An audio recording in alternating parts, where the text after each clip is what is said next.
Hi students. So in the yesterday's class we have seen the materials which are waste and they are going to convert into the non-poisonous materials in the atmosphere or in the environment. So which are going to be broken down by the action of the microorganisms. They are called the biodegradable materials. The materials are the waste things which are going to be converted into the non-poisonous things, and they are going to change their forms, so they are called the biodegradable materials or biodegradable wastes. So already we have seen the materials of the plant excretory materials or the animal waste or the the kitchen waste what we are going to get. So those are all going to change, or they are undergoing the process of the decomposition. So by the action of the microorganisms, they are all considered under the biodegradable things. And now let's move towards the one more type of the waste materials. Those are not going to change their forms. They are not going to be broken down by the activities of the microorganisms. So they are called the non-biodegradable materials or the non-biodegradable wastes. So here the non-biodegradable wastes are the materials. They are going to be remain as it is for a very long time, and they are the very biggest form of the pollutants in the nature, and these are very toxic and they never be changed into less harm or harmless substance. They never be changed. So like this, so the examples are DDT, plastics, synthetic fibers or the man-made fibers, and so many materials are there, polythene bags, PVC pipes.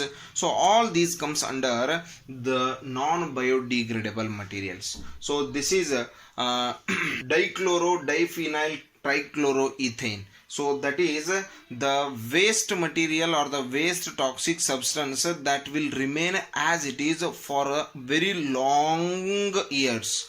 So due to the this has the capacity to move from one tropic level to next tropic level, that is from the producers, that is from the plants to the animals, and animals to the next carnivorous animals. So like that it is going to make the biological magnification, means the poisonous substances are going to travel from one tropic level to next tropic level. So like that here this due to the poisonousness of this DDT, this DDT is banned in almost all the countries, because it is going to make the biological magnification. So it is going to travel from one tropic level to next tropic level. And the plastics, you already know that these are the non-biodegradable materials. They will remain as it is, either maybe it is any form.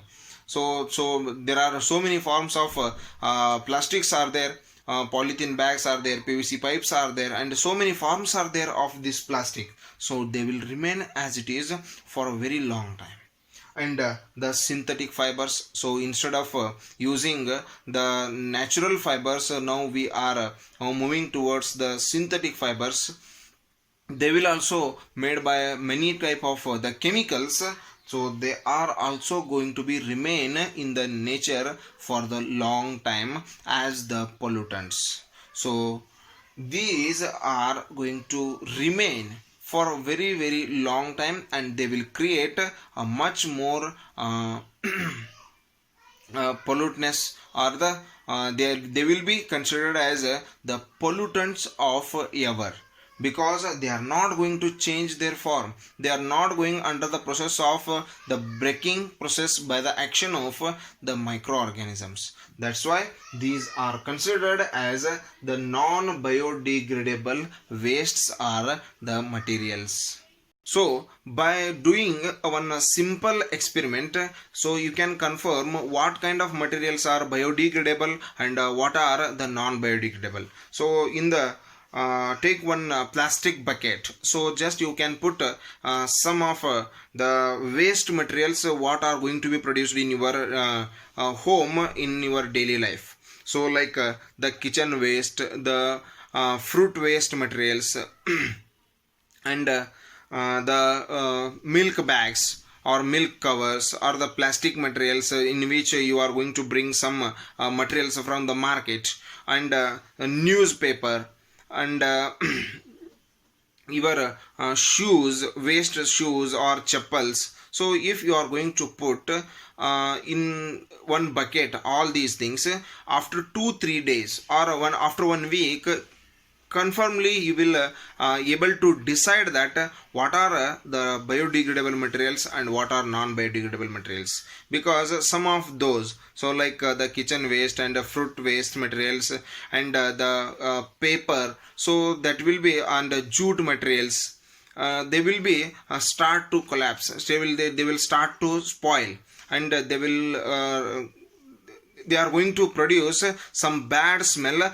We can see some very minute kind of insects or organisms in those materials. So it means they are going to change their form and they are producing some bad smell also. But the plastic, the pipe, the shoes, the chappals, and what you are added to that bucket, they will remain as it is. They are not going to change their color, they are not going to change their shape, they are not going to change their size. So they will remain as it is for the long time. So that's why they are considered as the non-biodegradable materials. And these kitchen waste and fruit waste materials, so they are all, and paper, they are all going to change their forms. So they are called the biodegradable materials. Okay, so hope it is clear to you what are biodegradable and what are non-biodegradable materials. So regarding the ecosystem and its nature and what in detail, we will discuss that one in the next session. Thank you and have a nice day.